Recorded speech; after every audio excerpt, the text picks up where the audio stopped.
जय माता दोस्तों, कैसे हैं आप लोग। आशा करता हूँ आप लोग अच्छे होंगे, स्वस्थ होंगे, मस्त होंगे। माँ भगवती आप सभी का कल्याण करे, आप सभी का मंगल करे। दोस्तों, पत्नी से पहले पति क्यों मर जाता है?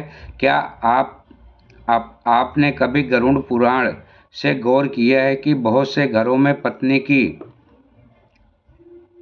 अपेक्षा पति पहले इस संसार से विदा हो जाता है। सामान्य तौर पर लोग कहते हैं इसके पीछे शारीरिक कारण बताते हैं। कहते हैं कि पुरुष की उम्र स्वाभाविक रूप से कम होती है, उन पर तनाव अधिक होता है, जिम्मेदारियां भारी होती हैं, या वह अपने स्वास्थ्य की उतनी परवाह नहीं करते। लेकिन गरुड़ पुराण और सनातन शास्त्र इस विषय को केवल शरीर को सीमाओं में नहीं बांधते, बल्कि आत्मा और कर्म के गुण स्तर से देखते हैं। शास्त्रों के अनुसार पति पत्नी का संबंध केवल इस एक जन्म तक सीमित नहीं होता, बल्कि यह कई जन्मों के कर्म, ऋण और संस्कारों से जुड़ा होता है। जब किसी विवाह में पति का देह त्याग पत्नी से पहले हो जाता है, तो इसके पीछे सबसे बड़ा कारण कर्म ऋण का पूर्ण हो जाना माना जाता है। गरुड़ पुराण बताता है कि कई बार पति अपने हिस्से के सुख दुख, संघर्ष, उत्तरदायित्व और अनुभव अपेक्षाकृत जल्दी पूर्ण कर लेता है, इसलिए उसकी आत्मा को इस संसार में अधिक समय तक रोका नहीं जाता। वहीं पत्नी का कर्म चक्र अभी अधूरा होता है। उसके हिस्से में परिवार को संभालना, संतान का भविष्य गढ़ना, सामाजिक दायित्व निभाना और आध्यात्मिक रूप से और प्रकृति होना शेष रहता है। शास्त्र यह भी स्पष्ट करते हैं कि पति का पहले जाना हमेशा पत्नी के लिए दंड या दुर्भाग्य नहीं होता, बल्कि कई बार यह उसके भीतर छिपी शक्ति को जागृत करने का माध्यम बनता है।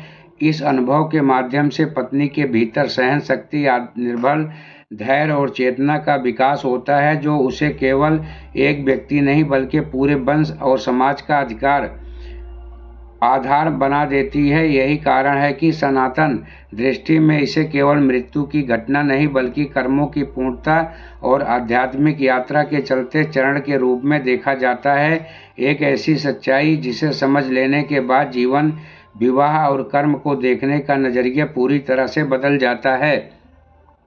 दोस्तों, ऐसी परिस्थितियों में शास्त्र यह संकेत देते हैं कि ईश्वर कठिन अनुभवों के माध्यम से आत्मा को कमजोर नहीं बल्कि अधिक मजबूत बनाते हैं। बहुत से लोग इसे केवल दुर्भाग्य या जीवन की क्रूरता मान लेते हैं, लेकिन गरुड़ पुराण इसे आत्मा की परीक्षा कहता है, जहां व्यक्ति को दुख के माध्यम से भीतर से निखरा जाता है। एक और गहरा कारण यह बताया गया है कि यदि पति ने पूर्व जन्मों से आध्यात्मिक भोग, अहंकार या अधिकार भाव के साथ जीवन जिया है, तो इस जन्म में उसे सीमित समय दिया जाता है, ताकि वह शीघ्र ही संसार के मोह से मुक्त होकर आत्मिक यात्रा की ओर अग्रसर हो सके। वही पत्नी को अधिक समय इसलिए मिलता है क्योंकि उसके माध्यम से सेवा, त्याग, धैर्य और करुणा जैसे गुणों का विकास होना शेष रहता है, जो आत्मा को उच्च स्तर पर ले जाते हैं। गरुड़ पुराण के अनुसार कई मामलों में पति का पहले जाना पत्नी के कर्मों की रक्षा भी करता है, क्योंकि विधवा जीवन बाहरी रूप से भले ही कठिन प्रतीत हो, लेकिन उसमें आत्मा का विकास तीव्र गति से होता है। शास्त्रों में यह भी स्पष्ट कहा गया है कि जो व्यक्ति अपने मन के भार, तनाव और पीड़ा को समय रहते हल्का नहीं करता, वह अनजाने में अपने प्राणों को स्वयं कमजोर करता है। पुरुष अक्सर अपने दुखों को भीतर दबाकर रखते हैं, जबकि स्त्री अपने कष्ट को रोकर बोलकर या किसी रूप से बाहर निकाल देती है, जिससे उसका मन अब हल्का हो जाता है। यही मानसिक हल्कापन उसके जीवन को लंबा बनाता है। गरुड़ पुराण यह भी बताता है कि कई बार पति का जल्दी जाना पत्नी के जीवन को नई दिशा देने के लिए होता है, क्योंकि बहुत सी महिलाएं विवाह के बाद अपनी पहचान, अच्छाई और आत्मसम्मान पति की छाया में छोड़ देती हैं। पति के जाने के बाद वही स्त्री अपने भीतर छिपी हुई शक्ति को पहचानती है और आत्मनिर्भर बनती है और जीवन के नए अर्थ के साथ जीना सीखती है। शास्त्र इस परिवर्तन को दुख नहीं बल्कि आत्मा की जागृति कहते हैं, जहाँ पीड़ा के अंधकार से निकलकर चेतना का प्रकाश प्रकट होता है। दोस्तों, अब एक अत्यंत गहरा कारण सामने आता है जिसे सुनकर शायद आप चौंक जाएंगे, लेकिन शास्त्रों के अनुसार यही सत्य के सबसे निकट है कि अनेकों जन्मों में पति पत्नी के बीच लिए गए वचन, संकल्प और भावनात्मक प्रतिज्ञाएं भी इस जीवन की घटनाओं को प्रभावित करती हैं। यदि किसी पूर्व जन्म में पति ने यह संकल्प लिया कि वह पत्नी के दुख, कष्ट या कर्म भार को अपने ऊपर लेगा, तो इसी त्याग भाव का प्रभाव इस जन्म में उसके जल्दी संसार से विदा होने के रूप में प्रकट हो सकता है। गरुड़ पुराण इसे त्याग का उच्चतम स्वरूप बताता है, जहाँ एक आत्मा स्वयं कष्ट सहकर दूसरी आत्मा को मार्ग से को सरल बना देती है। यही कारण है कि कई बार पति की मृत्यु के बाद पत्नी का जीवन धीरे धीरे स्थिर, शांत और भीतर से अधिक संतुलित हो जाता है। मनो उसका मार्ग पहले से अधिक स्पष्ट हो गया है। लेकिन यहाँ यह समझना भी उतना ही आवश्यक है कि हर पति का जल्दी जाना पुण्य त्याग का महान संकल्प का संकेत नहीं होता।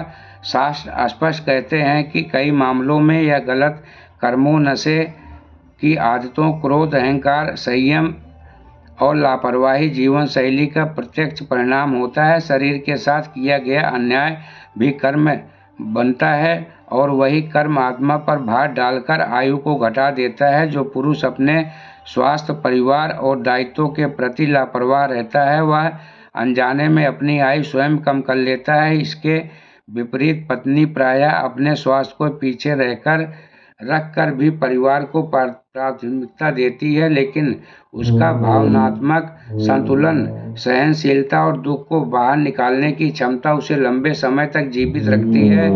गरुड़ पुराण यह भी बताता है कि पति का पहले जाना पत्नी के लिए एक कठोर लेकिन आवश्यक पाठ होता है, जिसके माध्यम से वह संसार की अस्थिरता को गहराई से समझती है और वह मोह और आश्रय के बंधन से बाहर निकलकर ईश्वर पर भरोसा करना सीखती है, और यही से उसका आध्यात्मिक विकास तीव्र हो जाता है। यही कारण है कि बहुत सी बाधाएं बाहरी रूप से साधारण जीवन जीते हुए भीतर से अत्यंत शक्तिशाली, स्थिर और जागरूक होती हैं। यदि समाज की दृष्टि से देखा जाए तो पति की मृत्यु को अक्सर पत्नी का दुर्भाग्य कह दिया जाता है, लेकिन शास्त्र इस सोच को अज्ञानता बताते हैं और स्पष्ट करते हैं कि किसी एक व्यक्ति की मृत्यु को दूसरे के भाग्य से जोड़ना सत्य नहीं है, क्योंकि प्रत्येक आत्मा अपने कर्मों और संस्कारों के अनुसार ही जीवन और मृत्यु का अनुभव करती है। दोस्तों, शास्त्र यह स्पष्ट करते हैं कि हर आत्मा अपनी यात्रा स्वयं तय करती है और कोई भी व्यक्ति किसी दूसरे की आयु या मृत्यु का कारण नहीं बनता।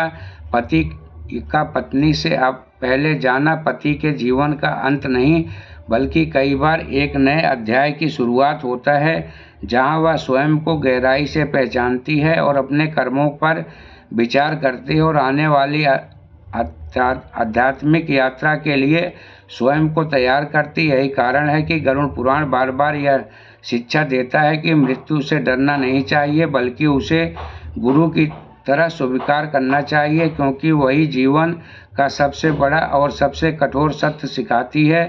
अब तक आपने समझा कि पति का पत्नी से पहले जाना केवल शरीर की कमजोरी या संयोग नहीं होना, बल्कि इसके पीछे कर्म, मानसिक दबाव और आध्यात्मिक कारण भी गहराई से जुड़े होते हैं। लेकिन इसके साथ ही समाज में कुछ ऐसे बड़े भ्रम भी हैं जिनकी वजह से आज भी इस विषय को गलत समझा जाता है। तो दोस्तों, यह थी थोड़ी सी जानकारी। मेरे द्वारा दी गई जानकारी आप सभी को अच्छी लगी हो, समझ में आई हो तो वीडियो को लाइक कर देना, चैनल को सब्सक्राइब करके शेयर ज़रूर करना, ताकि और भी भक्तों का कल्याण हो सके और भी भक्तों का मंगल हो सके। जाते जाते जय माता दी ज़रूर लिखना।